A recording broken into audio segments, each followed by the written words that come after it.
Há algum tempo, li uma história atribuída à antropóloga norte-americana Margaret Mead, nascida no início do século passado, onde ela dizia que o primeiro sinal da civilização humana não eram ferramentas de caça, artefatos religiosos, potes de pedra e outras sugestões que circulavam em discussões em meados do século XX. E sim, para ela, a primeira evidência da civilização foi um fêmur fraturado e cicatrizado, encontrado em um sítio arqueológico datado de 15 mil anos. Explicou que provavelmente, com um fêmur fraturado, ninguém sobreviveria sem poder se deslocar para caçar, procurar por água e fugir de predadores. Um fêmur fraturado precisa de várias semanas de repouso para consolidar, disse ela. Isso significa que o indivíduo a quem o osso pertenceu foi ajudado por seus pares, que dele cuidaram, protegeram e forneceram alimentos até se recuperar. Portanto, a marca que define a civilização humana é o cuidado para com o outro, em particular com os vulneráveis. Ser humano é ter empatia com seus pares. Se essa história existiu, realmente eu não sei. Mas certamente essa reflexão cabe certinho na história da FFN, onde um osso quebrado, mesmo com cuidado e o avanço da medicina, ainda é um ônus um tanto grande para um paciente.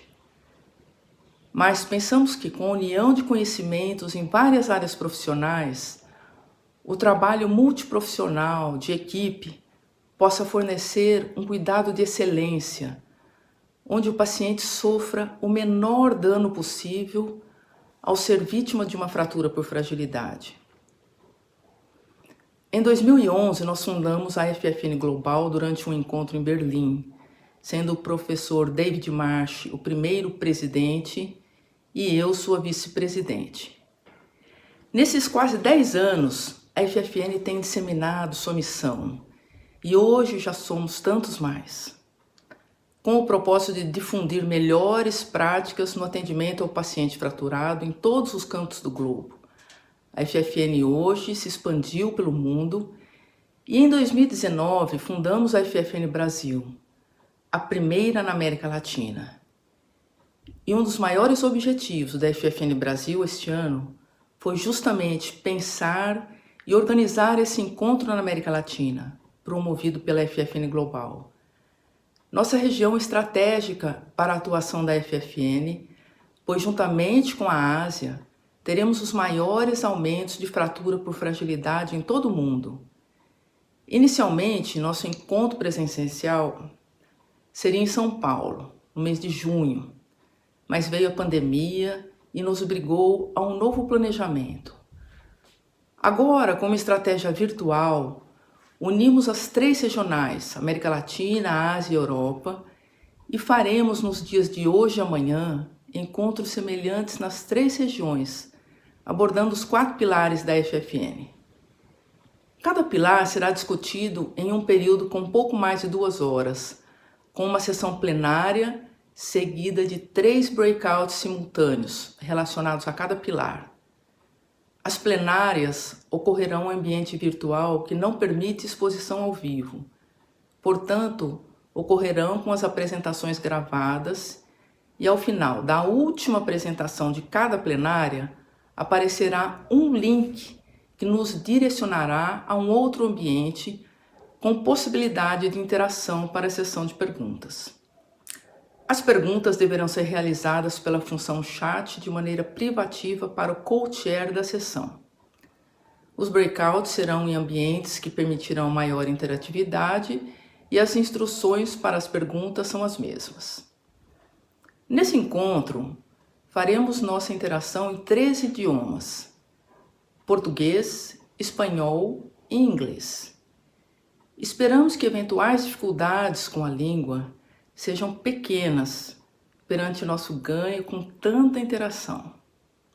Finalizando, gostaria de agradecer à FFN Global, em especial ao professor David Marsh, pela parceria de sempre. E agradecer aos meus colegas e amigos da FFN Brasil e do Comitê de Programa que não pouparam esforços para viabilizar esse evento.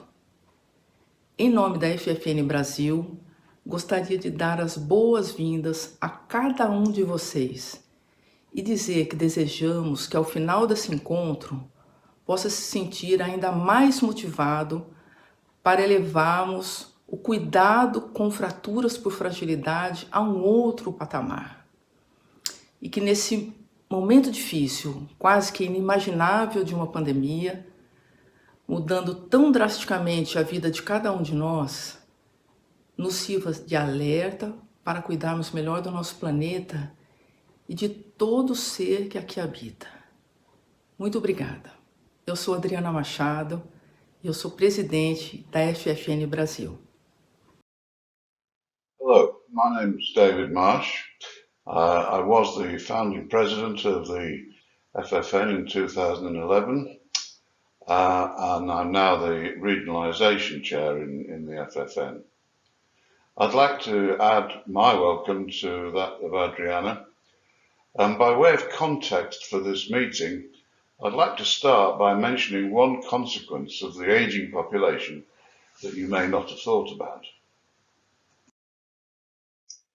That is the old age dependency ratio, which is the number of people aged 65 years or older for every 100 persons of working age. After many years with less than 10 people for every 100 workers, by the end of this century, this will have increased 5 or 6-fold. We are just at the beginning of a period of extremely rapid change. This means that society is going to need older people to be much more active and independent than in the past.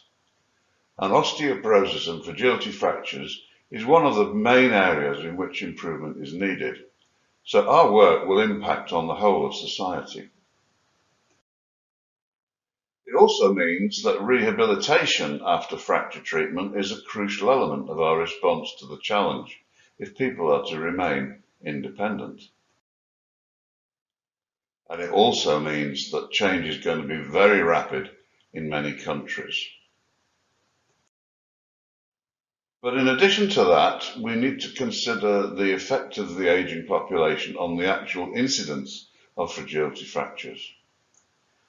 As you can see in this diagram here, for any given bone mineral density, there is a huge variation in the rate of fracture as a function of age. So if you put these two things together, we're going to see an enormous and rapid increase in hip and other fragility fractures in the coming decades. And the current trauma services will not be able to cope. This was the stimulus that led to the formation of the FFN in 2011, as Adriana has described. Here is our vision. It is not realistic to think that we can stop fragility fractures, but we can make the optimal response when they do happen. We took the lead in defining what this actually means in the field of fragility fractures in partnership with other organisations in this paper in 2018. This defined an agenda for action. The best way to describe it is as 4 pillars from the call to action. The first one is multidisciplinary acute care, a team approach. This is needed because high quality surgery, although crucially necessary, it's not sufficient. The reason it's not sufficient is that older patients with a fragility fracture frequently have 2 different problems. They have the fragility of the bone, which is a biomechanical issue, but they also have frailty of their whole bodies. This is a physiological thing. It's unfortunate that the Spanish word fragilidad means both of these things because they are very different. And orthopedic surgeons know how to manage the fragility of the bone, and geriatricians know how to manage frailty of the whole body. And these patients need both skill sets. Of course, the multidisciplinary team has to be bigger than that. It includes anaesthetists and nurses and physiotherapists, etc. But the orthopedic geriatric combination is the key. The second pillar is rehabilitation to regain function, independence, and quality of life. And the third one is secondary prevention to stop the next fracture. And that involves addressing the risk of falls as well as the bone health, osteoporosis. Secondary prevention is more cost effective than primary prevention, and we need a systems approach where the capture of patients is automatic. But it's easy because they have presented to us with their first fracture, with the secondary prevention by definition. And if this is done vigorously, it actually saves money. It's cheaper to do it than it is not to do it. And then the fourth pillar is multidisciplinary national alliances. These are necessary if we're going to move from a call to action to real action. And a multidisciplinary national alliance, speaking with one voice, can drive healthcare policy change that facilitates the previous three clinical pillars. This regional expert meeting is structured according to these four pillars, and it will give you good ideas about how to drive positive change in your country. It may even stimulate some of you to think about setting up a new national FFN. Either way, I'm sure you're going to be very stimulated by this meeting, and I hope you enjoy it. Thank you very much.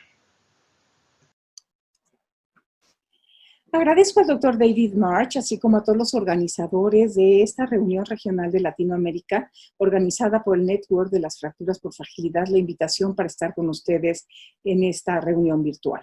Durante los próximos 15 minutos platicaré a ustedes los inmensos retos a los que nos enfrentamos en esta región, que implican no solo al problema aislado de salud que representan ya hoy por hoy las fracturas de fragilidad, sino a aquellos que salen del contexto de salud para estar en un contexto económico y político de la región y afectan de forma importante a la salud. A petición del comité organizador, mis diapositivas son realizadas en su mayoría en inglés y yo me dirigiré a ustedes en el español. En esta primera presento a ustedes los retos que me parecen más importantes en la región de Latinoamérica que tenemos que tomar en cuenta. El primero de ellos es el envejecimiento de la población latinoamericana.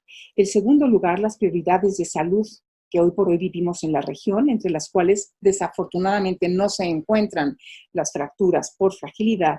Y el tercero, no cosa menor, la complejidad de los sistemas de salud de Latinoamérica. En este primero, el envejecimiento mundial. Este es un hecho. En estos mapas de la Organización Mundial de la Salud de 2020 y 2050, encontramos que los países iluminados con azul oscuro tienen más del 30% de población mayor de 60 años. Y en azul claro, los que tienen menor población, entre el 10 y el 30% de mayores de 60 años. En el año 2020, en América, no existe ningún país que tenga todavía poblaciones mayores del 30% mayores de 60 años. Pero para el 2050 ya vemos que en América del Norte, Canadá y en el sur, en Latinoamérica, Chile, cuentan ya con poblaciones mayores del 30% en mayores de 60 años y del 10 al 30% casi toda nuestra región de Latinoamérica, que hoy por hoy, por cierto, ya ahora mismo tenemos países que están entre el 12 y el 19% de poblaciones que tienen ya estos 60 o más años. Ahora bien, con este gráfico de la CDC podemos ver la distribución de la población del mundo de 1970 al 2030. En azul fuerte los países desarrollados al centro y en azul claro los países en desarrollo hacia afuera de las gráficas.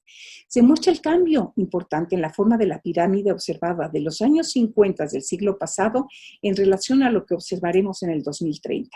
La línea roja marca la población mayor de 65 años en las tres pirámides, donde se hace evidente la velocidad en la que crece esta sección de la población. La distribución de las poblaciones de Latinoamérica para el año 2018 se muestran en este mapa. De acuerdo con las cifras del Banco Mundial para el 2018, habían 641 millones de habitantes en Latinoamérica y 38 más en el Caribe. El 56% de estos habitantes se encuentran concentrados en dos países, básicamente, que son México y Brasil. Y para el mismo año, como se muestra también en este mapa, más de 53 millones de estos habitantes ya tienen más de 65 años, de los cuales casi 30 millones son mujeres. Pues bien, esta es justamente nuestra población blanco. Aunque las fracturas por fragilidad pueden verse desde los 50 años, sabemos bien que aumentan exponencialmente con la edad y que es justo a partir de los 65 o 70 años cuando las vemos con una gran frecuencia. Vean ustedes en México. El cambio de estructura de la población piramidal observada en los 70s al cambio de estructura que se observará al año 2050. Pero además del crecimiento de la población mayor de 65 años, lo notable es también el aumento en la esperanza de vida, que fue de 23.5 años en este periodo. Fíjense que esta transición demográfica es importante y está en todos los países de Latinoamérica. Y es importante porque la organización, tan importante que la Organización Mundial de la Salud ha marcado ya desde el inicio de este año el programa de la década del envejecimiento saludable para hacer notar y trabajar en este segmento de la población de forma prioritaria. Ahora bien, entrando ya en materia de salud, otro de los retos importantes está relacionado con las prioridades de salud que tienen nuestros países. Vean ustedes que en los países como los nuestros, las enfermedades crónicas cardiovasculares, el cáncer, las diabetes y causas externas como los accidentes y los suicidios son los que se encuentran ahora en los primeros sitios.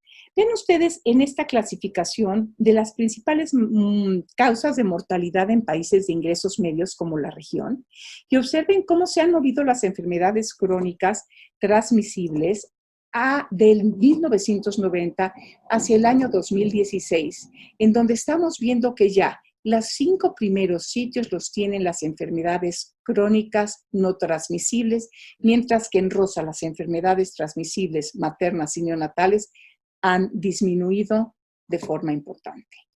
Y lo que vemos un poquito más adelante en esta gráfica es lo mismo, pero nos centramos en esta clasificación en la discapacidad, no en la mortalidad, la discapacidad medida por DALIS. Aquí sí ya observamos a los trastornos musculoesqueléticos, donde seguramente se incluye la discapacidad derivada de las fracturas. Vemos que en los años 90 se encontraban en el sitio 11 y que para el año 2016 se encuentran ya en el número 6 de esta misma clasificación. Algunos datos de fractura de cadera en la región. En este mapa de la Fundación Internacional de Osteoporosis, observamos que nuestra región tiene una frecuencia intermedia de fracturas de cadera en la mayoría de los países, a excepción de Brasil y Ecuador. Pero esto aumenta si nosotros determinamos la probabilidad a 10 años de fractura mayor en los países que tienen FRAX en nuestra región. Los países con probabilidades más altas son Argentina y México. Los demás empiezan a iniciar sus probabilidades también de tener fractura, y los países que tienen menos probabilidad son Ecuador y Venezuela. Vean ustedes, en México, las proyecciones de fractura de cadera se incrementarán en el futuro. Para el año de 2005 se registraron cerca de 30,000 fracturas Y estas se proyectan a más de 150,000 en el año 2050 y podrían llegar hasta 230,000 fracturas por la tendencia secular observada, que es de alrededor del 1% del año. Esto implicaría un exceso del 46% en estas fracturas. Esta magnitud sí que nos debe poner a pensar en la gran importancia de la prevención de las fracturas por fragilidad en nuestros países en Latinoamérica. En relación a los costos, estimamos el costo directo de las fracturas mayores tomando la publicación del 2014 de los grupos relacionados de diagnóstico, también en México, en donde sí los tenemos porque no encontré esta información en otros países de Latinoamérica. Estos son publicados por el Instituto Mexicano del Seguro Social. Si agregamos el porcentaje de inflación para el 2019, que es lo que hicimos, podemos observar que el costo directo de estas fracturas varía entre $4,600 y $5,400 americanos. Esta última cifra es de la fractura de cadera, que multiplicada por los 66,000 casos de fracturas que observamos en el año 2019 nos daría un total de más de $351 millones por el evento del costo directo de fracturas en nuestro país, lo cual para el tamaño de nuestra economía y la infraestructura de nuestros sistemas de salud es verdaderamente gigantesco. También hicimos el ejercicio en nuestra región sobre el infarto, comparando dos fracturas mayores con el infarto agudo del miocardio, el accidente vascular cerebral y el cáncer de mama. Para el mismo año de 2019 se puede observar que las fracturas de cadera y de muñeca cuestan más que el infarto del miocardio, el accidente vascular y el cáncer de mama. Muy bien, y pasemos finalmente a nuestro tercer reto, que serían los sistemas de salud de Latinoamérica. Nuestra región tiene similitudes tanto en nuestras economías, que son intermedias, como en la enorme desigualdad económica de nuestras poblaciones y la heterogeneidad de los sistemas de salud. Tenemos una mezcla de servicios de salud públicos y privados que son diferentes tanto en calidad, como en cantidad, como en costos, como en infraestructura y como acceso a la población de estos mismos servicios. Por ejemplo, en Colombia se tiene el Plan Obligatorio de Salud, los programas sociales como el CIBEN y la medicina de prepaga y la cobertura particular.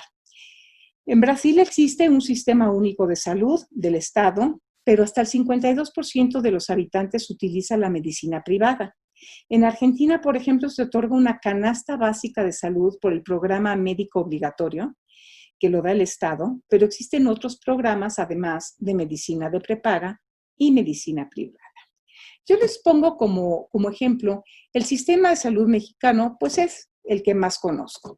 Entonces, fíjense ustedes que aquí les voy a explicar rápidamente lo que pasa en nuestro sistema.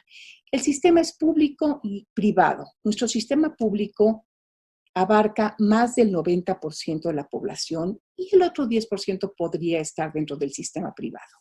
Fíjense ustedes también que dentro del público tenemos a la Seguridad Social y a el Ministerio de Salud, que es el federal central, así como el de los estados de la República. Y en la Seguridad Social tenemos básicamente instituciones muy grandes como el IMSS, el ISSSTE, Pemex, Sedena y Marina, que a quienes atienden, tienen hospitales, clínicas, con sus doctores, pero estas instituciones básicamente atienden al sector formal de trabajadores, a sus familias y a los que se encuentran retirados, y se pagan tanto por la misma contribución que hacen los empleados como la que hacen los institutos y la que hace el gobierno. Por el otro lado, en el sistema público tenemos al Ministerio de Salud, que básicamente es pagado con la contribución de los estados y el dinero del gobierno federal.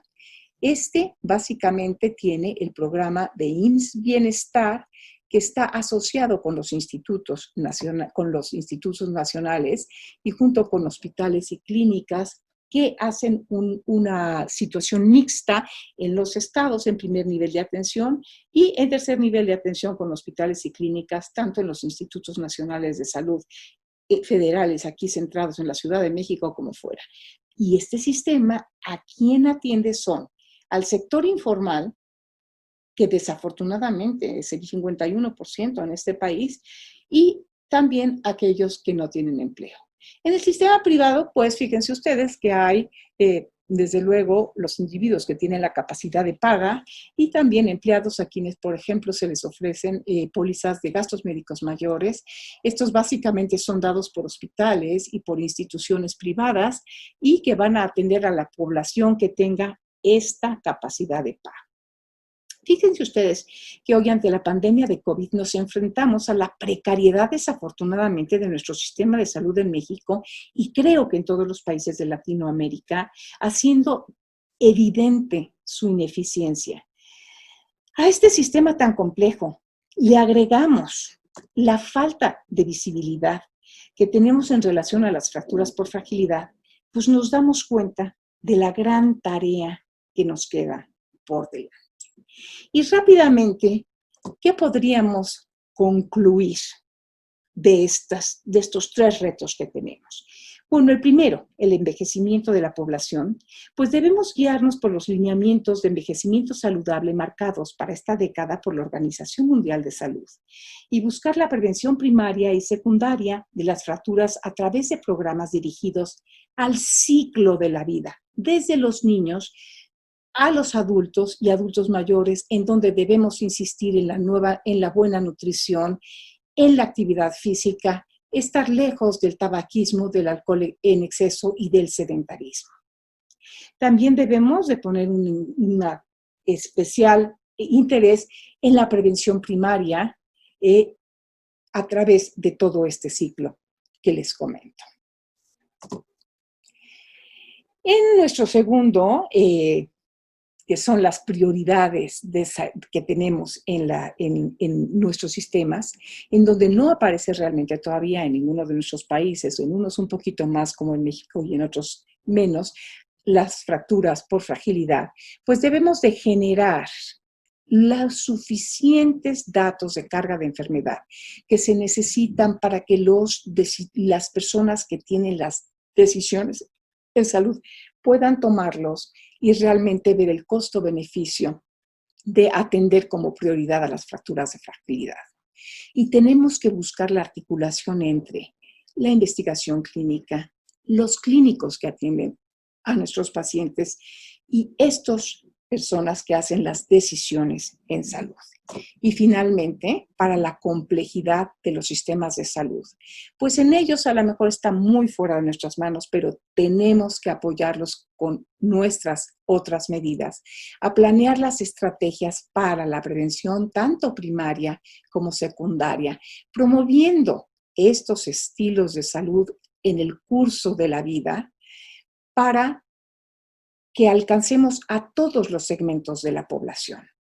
Promover los equipos multidisciplinarios para clínicas de osteoporosis, unidades ortogeriátricas, aplicar programas de FLS para poder ofrecer a nuestros pacientes una mejor calidad de vida a todos aquellos que se nos fracturan. Y con esto termino. Les agradezco muchísimo su atención, así como la invitación, y quedo a sus órdenes en mi correo electrónico y en mi Twitter. Muchísimas gracias.